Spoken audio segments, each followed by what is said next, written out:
भाऊ गाव कोणतं आहे? निमगाव तुमचं? सगळ्यात प्रथम तर आज पाडव्याच्या तुम्हाला सर्वांना हार्दिक शुभेच्छा. आता तुम्ही हे कांदे आणले तर हे कांद्यामध्ये लहान मोठी साईज असते म्हणून ह्याची फवारणी करून घ्यायची फर्टिस्टरची.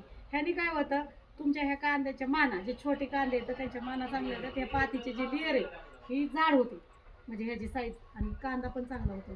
कांदा चांगला झाला की ह्याचं काम काय, त्याला गोल बनवायचा, आकार, वजन, साईज, कलर.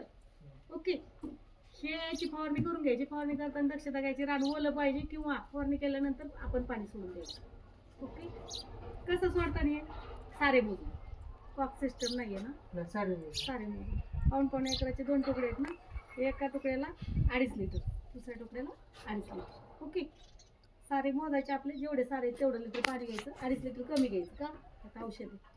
आणि दार धरताना सारा अर्ध्यात गेला की साऱ्याच्या तोंडाशी 1 लिटर. रिझल्ट तर 100%. 3-4 दिवसात हलका रिझल्ट दिसतो, 10-11 दिवसात खूप छान रिझल्ट दिसतो. आणि रिझल्ट आले मॅडमला कॉल करा.